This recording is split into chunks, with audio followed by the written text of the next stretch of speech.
Britain's free speech is shrinking, and most people haven't noticed. The chilling effect: why Britons are thinking twice before speaking. Britain is not living under a single censorship statute. However, the practice of free speech is gradually diminishing, and the direction of this trend is evident. The change is structural. Online speech is policed at scale. The legal stack has expanded, and the boundary people feel in daily life is set less by what Parliament wrote and more by what enforcement and compliance systems do. In 2023, police forces across England and Wales recorded a 5-figure number of arrests under communications laws commonly used for online messages. That number matters, because most people do not experience free speech through constitutional theory. They experience it through risk. The hinge is that a system can chill lawful expression without banning it, simply by making the cost of being misunderstood high and the rules hard to track. The story turns on whether Britain can punish genuine threats and incitement without letting ambiguity become the quiet substitute for a stable speech standard. Key points. Data obtained via FOR and widely reported shows 12,183 arrests in 2023 under Section 127% of the Communications Act 2003 and Section 1 of the Malicious Communications Act 1988, offences frequently associated with online communications. The Online Safety Act introduced new criminal communications offences that became enforceable on January 31st, 2024, adding another layer to the speech and platform regime. High-profile cases, including Lucy Connolly's 31-month sentence for stirring up racial hatred through an X post, have become symbols of speech punished harder than violence in the public mind.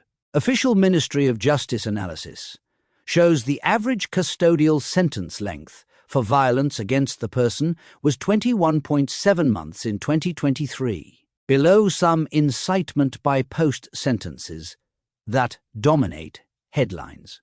A government freedom of expression survey explores the reasons people refrain from expressing views, and polling suggests many Britons self-censor, at least sometimes to avoid backlash. Official migration statistics do not well measure claims that people are leaving the UK specifically due to speech restrictions, but the most recent ONS estimates show that overall emigration is measurable and rising. The UK has always limited certain kinds of expression. The same protection does not apply to credible threats, targeted harassment, and incitement to hatred or violence as it does to ordinary opinion. What changed is the medium. Social platforms turn a private thought into a permanent broadcast.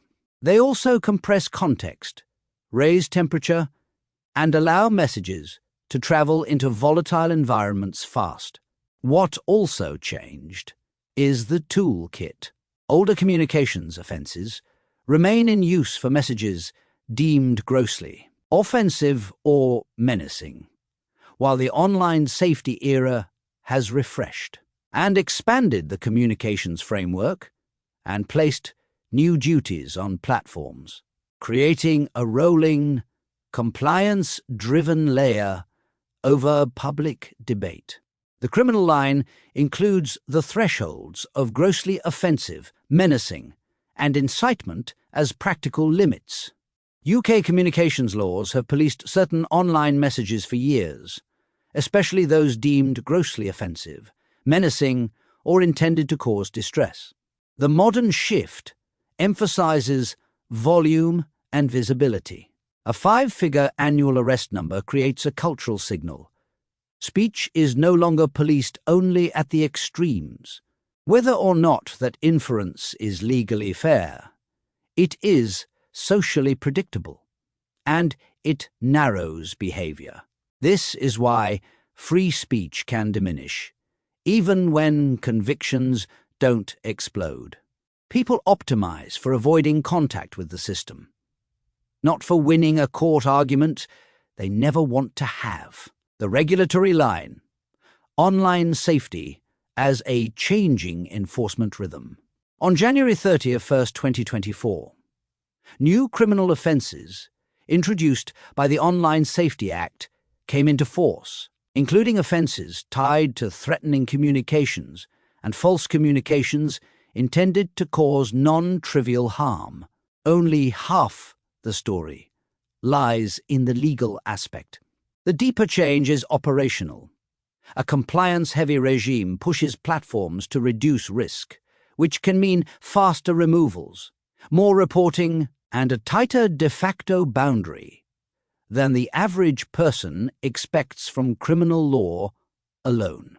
That is why the new layering is bad for free speech, even if one supports the goal of reducing genuine harm. It expands discretionary enforcement across multiple actors at once: police, prosecutors, regulators, and platform trust and safety teams. The scale signal: the arrest statistic that reshaped the debate. The number 12,183 matters because it is simple, memorable, and politically devastating. It came from FOI-based reporting and reflects arrests across 37 police forces in England and Wales under 2 communications provisions. Once that figure exists, it becomes a narrative engine. It also becomes international content. Famous people have used it to attack the UK's approach, framing it as authoritarian overreach. The fairness of those attacks is irrelevant. The point is that these attacks broaden the scope of reputational damage and strengthen domestic stances. The sentences signal why online posts now look worse than violence to the public. Lucy Connolly's case became emblematic because the Court of Appeal records a 31-month sentence for an offence under the Public Order Act tied to stirring up racial hatred through an ex-post, with the appeal dismissed. Now compare that with violence benchmarks. Ministry of Justice analysis shows the average custodial sentence length for violence against the person was 2001.7 months in 2023. Legally, these are different offence types and contexts. Politically, that nuance rarely survives. The public absorbs one message. Posting can lead to longer sentences than many violent acts, so the state's moral calibration must be off. This perception transforms into a barrier to free speech. It doesn't matter how many people are ultimately convicted. What matters is what ordinary people conclude about risk. The deterrence ratio: why low sentencing can still chill speech. A system can deter through friction, not just through convictions. Arrest, investigation, device seizure, interviews, and reputational damage can function as punishment long before any courtroom verdict. That is why the relationship between arrests and sentencing becomes a key diagnostic. Parliamentary briefing material notes concerns about the gap between enforcement narratives and the longer-term trend in convictions and sentencings under some communications offences. If the public sees high intervention and uncertain outcomes, they don't interpret that as due process working. They interpret it as don't take the chance. The operational reality: why two-tier policing became a speech issue. Two-tier policing is not a statute. It is a trust fracture. The belief that enforcement intensity varies depending on identity, ideology, or the political temperature of an event.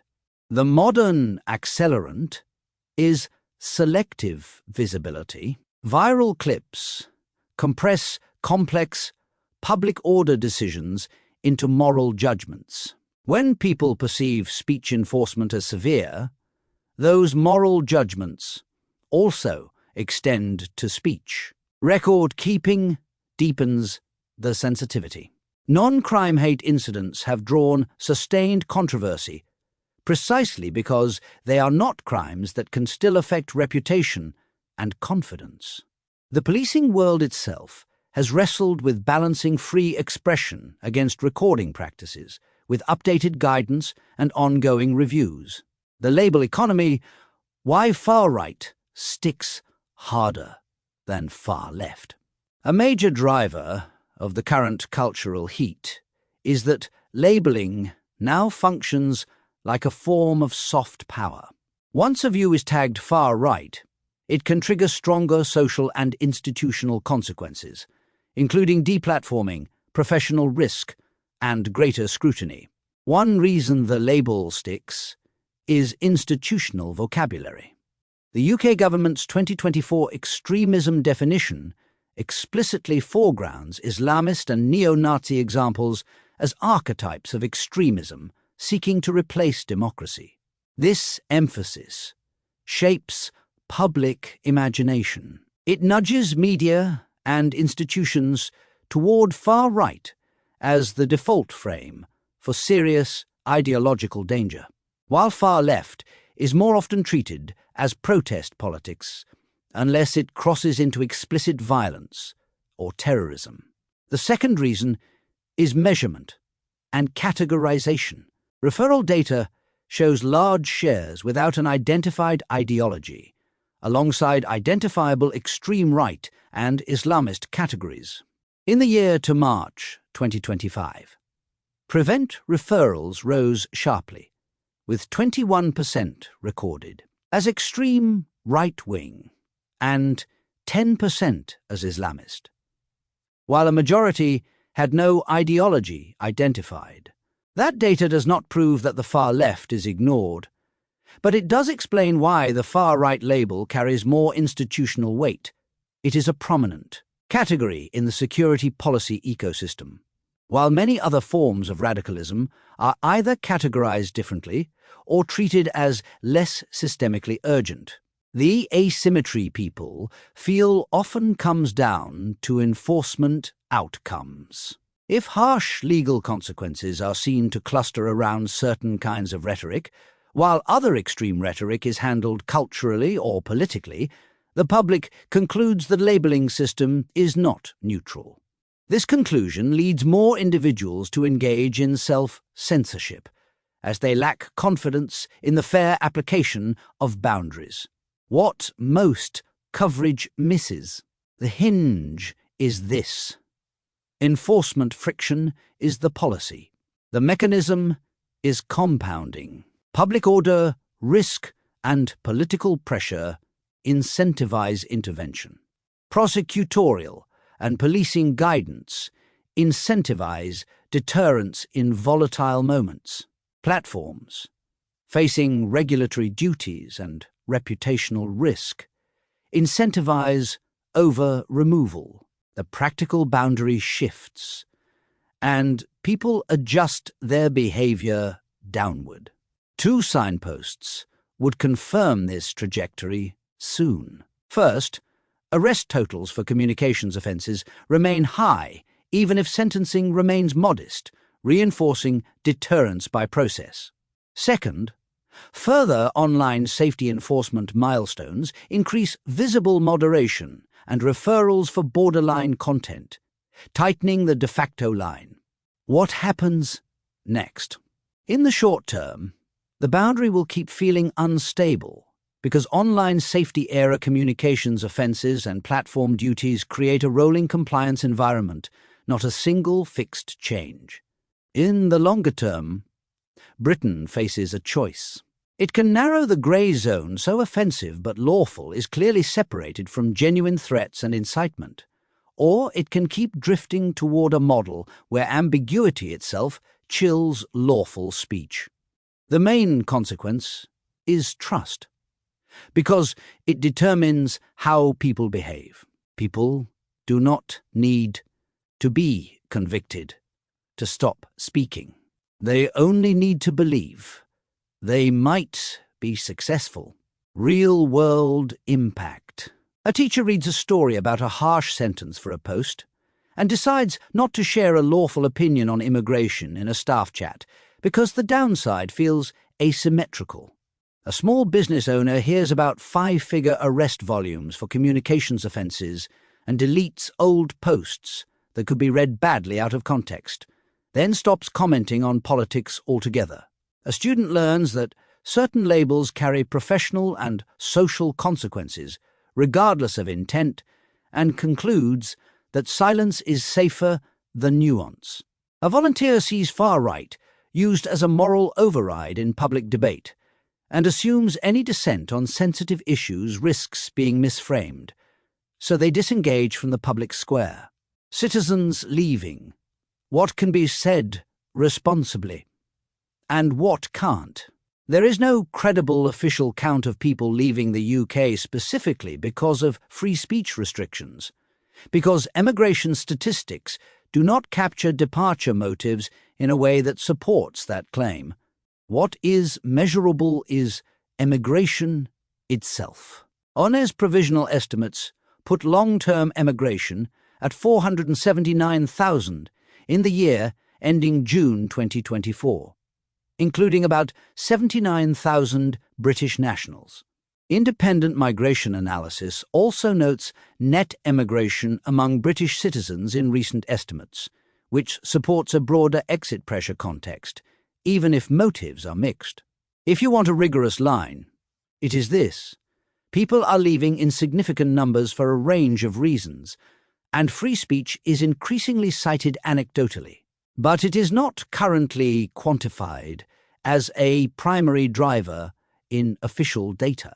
The fork Britain cannot avoid. Clarity or drift. Britain can reduce real harm online without building a system that steadily shrinks lawful expression. But it cannot do both if it keeps expanding grey zone discretion. If the UK wants to reverse the progressive diminishment of free speech in practice, it needs clearer thresholds, tighter charging discipline in borderline cases, and less reliance on intervention as the default response to controversial speech. If it does not, the direction of travel is predictable. People say less. Institutions become more cautious, and the public square becomes narrower not by law alone, but by fear. The historical significance is that Britain is demonstrating how a modern democracy can lose speech capacity gradually, through systems, not slogans.